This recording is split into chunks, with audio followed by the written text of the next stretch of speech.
All right, what's going on? So, today, you and I are going to have a conversation on your unique role in dance. So, that's all going to springboard off of a trip that I just came from last night. I'll get into it, but first, my name is Joel Casanova. I am the creator and founder of Beat Hunter Dance, and this talk show exists to help your dance journey be healthy, productive, and 100% yours. So your unique role. Let me go into the backstory before we get into everything. I do everything in Beat Hunter Dance from the perspective that I'm trying to develop your dance ID. And the definition that Beat Hunter Dance gives dance ID is the unique role of your personal style in the dance world. So last week we talked about your personal style. This week we're going to talk about your unique role. And next week we're going to talk about the dance world and what that means. They kind of all overlap because they're part of one big definition. But the point is, today we're talking about your unique role. Your unique role because I just came back from a trip. It was like Thursday to Sunday, which was last night. And I saw what I believe in, like, on display in front of me. So,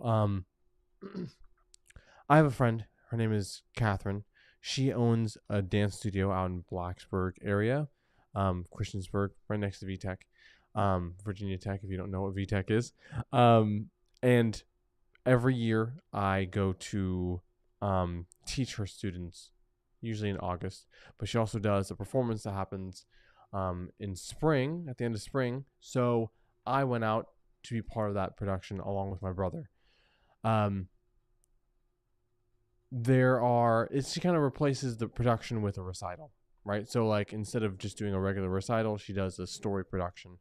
And the younger kids are part of it, the middle kids are part of it, the older kids are part of it. There's like 5 seniors that happened that I have seen grow up, and she's seen grow up even longer. One of the seniors was like maybe I think 3 or 4 when she started. Now she's like 18, which is insane. But I noticed 3 specific things during this past trip that really, really like make the idea of your unique role concrete. Okay, so when we're thinking of your unique role, the very first one is the standard. So not as in like you have to meet the standard to have a unique role, but what are we placing as the standard when it comes to our unique role in dance? Like what is the yes, this is a unique role, and no, this is not a unique role when it comes to our dance role. So for example, a professional versus an amateur, right? I'm a professional dancer. I do it for a living. I get paid to do it. I teach it. I have been paid and for a lot of different things, for a lot of different events, competitions, and judging, and performing, and teaching, and educating, and speaking, and all these different things. Like, this is my job. I do this for a living. So I'm a professional dancer. However, my brother was also part of the dance that we were a part of. He's not a professional dancer. Does that make him not a dancer? Does that make him like not have a unique role in the dance world? Like, we've both taken salsa classes for at least a full semester, if not more. We've both taken classes. We've gone to socials. We've both performed in essentially semi-pro like ballet performance. Like, what is the difference? Well, the difference is I'm a professional that I get paid to do these things, and he's not. Does that make him not have a unique role? No. But we kind of fudge that line, right? It's like, okay, I do this for a living, so this is my thing. This is not your thing, so you don't have a unique role. It is what it is. I have a role in it and you don't. This is like an arbitrary line that we've drawn saying separating this from that. Right? The other one is do you only dance? Is that the only thing you do? Is that what makes you have a unique role in the dance world? No, right? The story that we did was the story of Ruth. right? So if you know anything about the Bible, there's a story of Ruth, and she comes from a different land, and she falls in love with this guy, and they get married, and it's the lineage of David. It's the whole thing. But the guy who played Boaz, who gets married to Ruth, he's like one of the main like principal dancers of the ballet that we did this past weekend, right? So he had solos, and he was a main character, and well, like supporting main character to the main character who's Ruth. Point is, he is right now a graduate student in computer science. Like his thing that he's doing right now and studying right now is like developing the code behind AI things. I couldn't tell you exactly what he does because it's like way over my head. But he has a bachelor's in computer science, and now he's a grad student of computer science and working through all the technical side of AI and how it works and how it understands and all this different stuff. And so like we would say, okay, he mainly does computer science things, but sometimes he does dance things. So he's not really a dancer. He just can dance sometimes, and he did it today for this performance. No. No. His role right in that performance was to be one of the principal dancers for that show. But he also does computer science, right? So it's like we have, again, the other line is like, okay, well, is that the only thing you do? Is that some of the things? Like what's going on in this, where's the line of the unique role, not the unique role? Well, the line is somewhere obviously completely different because he's doing both. So if we try to separate those two things, Noah is his name. Noah does both. And well, did both because the performance was this past weekend. But that's the point. Actually, in the dressing room, we had a whole conversation about what he does and how AI works and the numbers and the formulas and the math. And I was like, my brain is about to explode. I had no idea. We had so many questions. Anyways, so the third one is teacher versus student, right? Primarily, I'm an instructor. That's what I love to do. That's where my heart is. I love instructing people on how to grow and dance. But at that moment, I was not an instructor. I was a performer. And the people that I was dancing with, my brother and I did a pas de deux with these two girls. Part of the story is besides the point.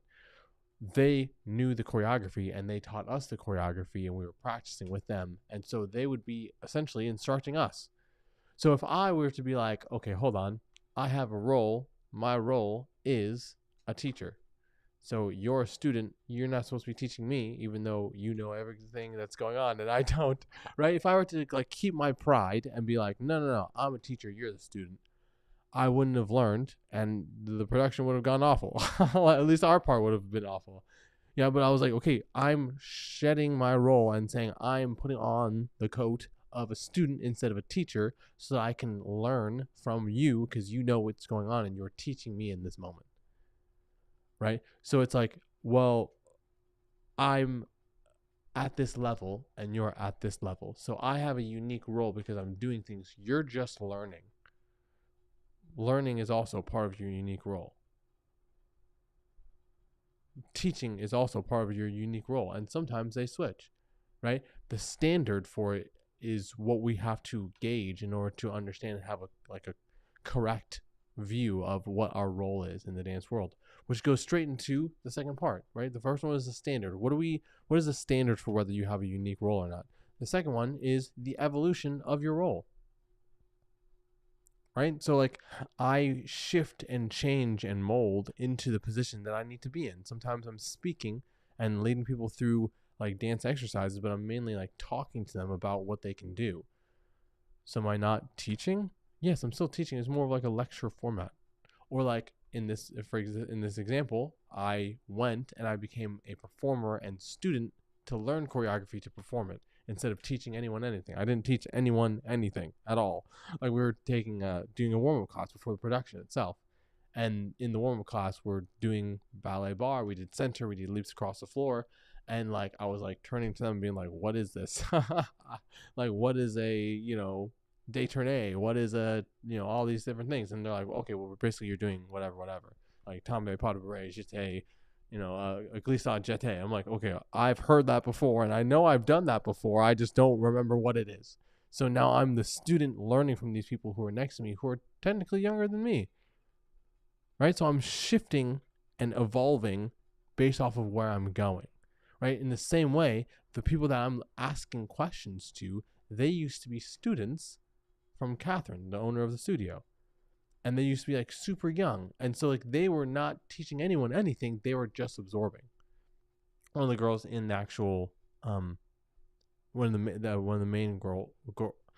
the girls who's a senior who had the main role. Her name is Marquita, right? So she played Naomi in the story of Ruth. Naomi is the mother-in-law of Ruth. Okay. The point is, I remember her like coming to Catherine's studio, and like it was like the first year that Marquita was there. So she was learning to be a teacher, but she wasn't teaching anyone. She was just learning. And she was like kind of playing catch up on ballet, right? And so she was like learning everything she could. She's a sponge. She's incredible, right? And so now she's like the principal role. She's a senior, and now she's teaching and helping my brother and I figure out what it is that we're supposed to be doing right now. Right? So we like shared the bar together, and she was like, "Hey, this is what's going on." And I'm like, "Thank you so much."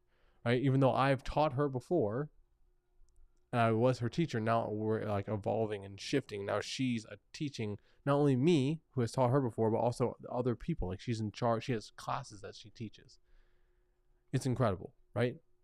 Same girl is now joining a dance company. So she's like shifting and evolving. So now she's becoming a student again, but in a completely different role.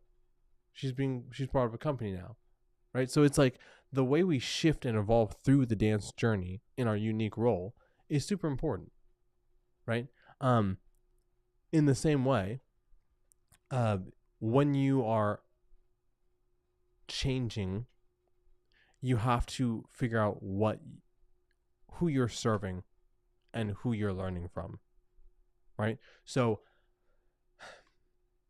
my students, like for example, I teach a girl who is a professional singer, and we do stuff at the oceanfront in Virginia Beach, right? So she is older than me, and she used to be the role of her daughter is the one that I taught in musical theater, and then I became her choreographer. So like all the roles are like I'm serving you, your daughter, and I'm just in relation peer to peer with you as a teacher. And now I'm kind of over you because I'm your choreographer, but it's also your performance. So when we actually perform, she's in charge and I'm performing for her because I'm also her backup dancer. So like being aware of what your unique role, where you are, is super important because you understand the evolution that you're going through in your dance journey. Right? So the standard, how do we define whether we have a unique role or not? Then we have the evolution of the unique role, right? And finally, you have the role in someone else's story, what I like to call like a story cycle. Okay? So I found out, so for example, Catherine started Westover Ballet when she was super young. She started like in her basement, and she kept building this. I should actually have Catherine on this talk show eventually, so she can tell you the story herself. But anyway, she started the actual studio, Westover Ballet, when she was young, and she kept teaching all these different people, right? Who were like super young. One of the girls, one of the seniors, her name is Bethany. She started with Catherine when she was like 4. She's now like 18 and a senior and graduating. Like that's insane. So like Catherine, like kind of like was her, like the spark that lit the flame of dance, and it lasted from 4 to 18. I'm not sure if she's going to keep dancing after this. That's irrelevant. The point is that Catherine was the person who kind of like instructed her and had like kind of built the core memories for her from the outside, right? So she's like facilitating these dance classes. She had made super great friends. She did performances and did all this different stuff. And Catherine was in charge of that, right? And then there's certain things that I've tested from Behind Her Dance, and I was able to like be a teacher at with Westover Ballet when Catherine and I first met in Virginia Beach. We had a performance together, and she's like, "Hey, I just moved spaces in a studio, and I had just started my Behind Her Dance," and I'm like, "Okay, cool." And she's like, "You should come out and be a guest teacher." Awesome. So I went out for like I think for a solid semester, like every month. And then we switched to like once a year. And so like there's certain things that I've tested, like Dance Nest or Personal Kinetic, like curriculums that I use on a daily basis that I tested out at her studio. And it was because like she facilitated those things, right? And then she facilitated those things for her dancers, and now her dancers are passing it on, right? Same girl, Marquita, who is the main role of Reap with Joy, which is the actual name of the production that we did. It's the story of Ruth. We were at the cast party, and there's this girl who's like really young. She's like maybe 12, 13. And Marquita's a senior, so this girl's probably like in middle school, right? So the girl looks at Marquita, who's joining a professional dance company, and she's like, hey, so like, how do you become a professional dancer? Like, how do you join a dance company? Like, what are they looking for? What are they doing? And so like, I'm part of this conversation, and I see Marquita talking to Elizabeth, this little girl in middle school, and giving her advice and mentoring her and teaching her things that she should do if she ever wants to be part of a dance company. And I'm like seeing a core memory happen in front of me, right? Because it's like, hey, this girl that Elizabeth, is looking up to this girl that she looks up to literally as a senior, and saying like, I want to do what you're doing. How do I do that? And Marquita's like, this is how you do that. And if that girl ever joins a dance company, like that is going to be part of her story, that little chunk. In the same way that me meeting Catherine and testing out my stuff that I now am building, Dance Nest and Personal Kinetic and education, all these different things, like that's a core memory for me. Like that's part of my story.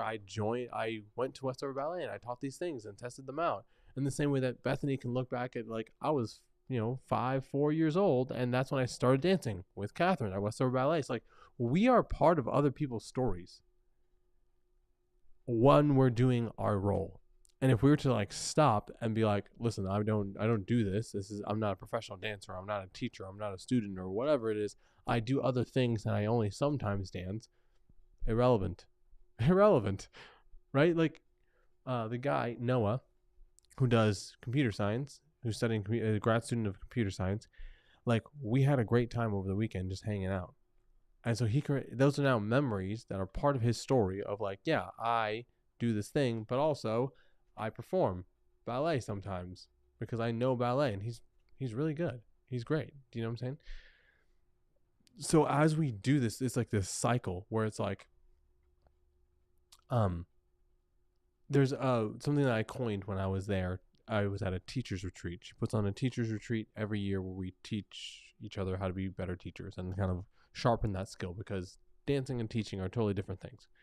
The point is, I coined this effect of like dance dads, dance moms, grand dance parents, right? So it's like Catherine is like the dance parent of all these senior girls that just graduated this past weekend, right? Those girls had their own classes, and they were the first teachers of younger dancers. And if those girls ever become teachers, they will then be the teachers of more people. So it's like this like family tree. There's like Aleski is this dance teacher at Radford University who taught Catherine. Catherine taught the senior girls, or they were seniors this year, right?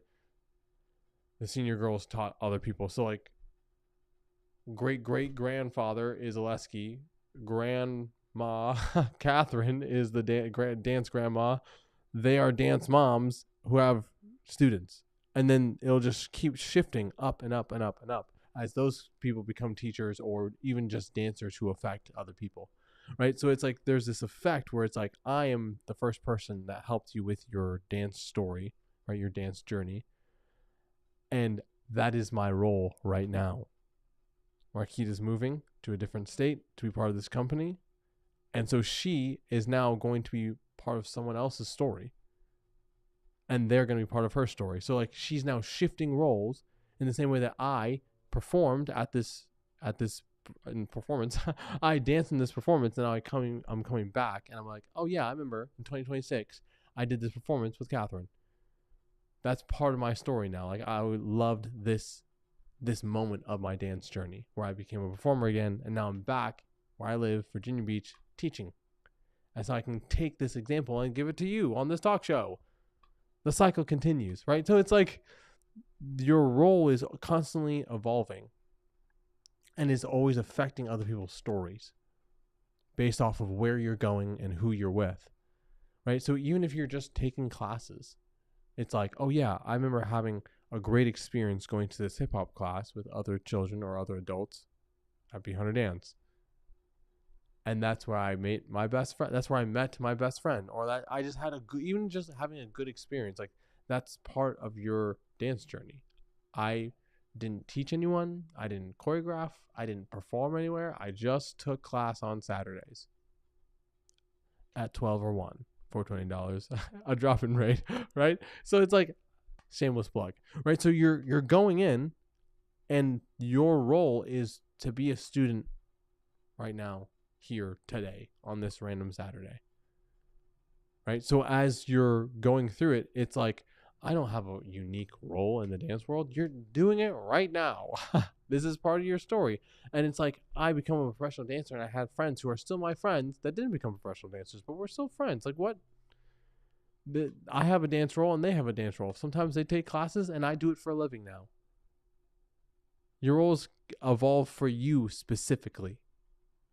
And so to acknowledge the role as well as accept the role where it is right now is awesome, right? For example, that little girl who asked Marquita about being part of a dance company. Right now, her role is just to be a student and perform whenever Catherine does performances, if she chooses to, right? So she's just learning and enjoying ballet and having, making friends while doing this thing. And then if it shifts into like, I want to be a teacher, and she shifts, it just evolved with her. Right? There's a difference between evolving deep versus evolving wide, is the last thing I'm going to say. Deep is like deeper into your identity. Like, this is more me. It's not that I'm losing anything else. I'm just adding this on and going deeper into this thing. Wide is like, I do all of these different things like an inch deep. And I would say going deeper is even better. It's like, I like choreographing, and I realized it's really that I'm more of a teacher than I'm a choreographer. And really, I teach specifically people who have special needs. And you're going deeper into your niche and being like, this is what I do. Can I learn someone else's choreography? Can I perform? Can I make choreography myself? Sure, absolutely.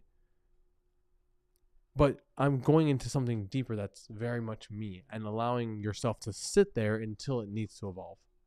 Right? That girl might become part of a dance company in the future herself. And officially it's evolved, and Marquita helped plant that seed. That's amazing. So your unique role is a very amorphous thing.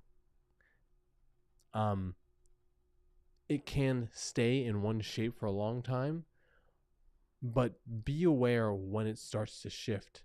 Not so you can like freak out and try to figure out what you need to do, but just be willing to move with it. It's like, my life is moving, so my dance journey is shifting. My dance role is changing. Right? As long as you stay in the dance journey, as long as you keep going, because it's good for you, because you enjoy it, because it's healthy, right? Because it's productive, because it's 100% yours, right? That's really what you're looking for. So I hope that gave some clarity and gave some examples about what your unique role is. Like I said, everything Be Hunter Dance does is from the perspective of your dance ID, which is the unique role of your personal style in the dance world. And everything I do, group classes, private lessons, whatever, is all designed around that, because that's the most important part of dancing, right? It's not just a unique role in isolation. It's a person who has a unique role. And so that's what I'm all about. BeHunterDance.com is my website, and BeHunterDance on Instagram. Hit me up. I'd love to talk to you, see you, potentially even teach you. Maybe just hang out, get some ice cream. Human stuff. Have a great day, and here's the information for all the classes that I teach.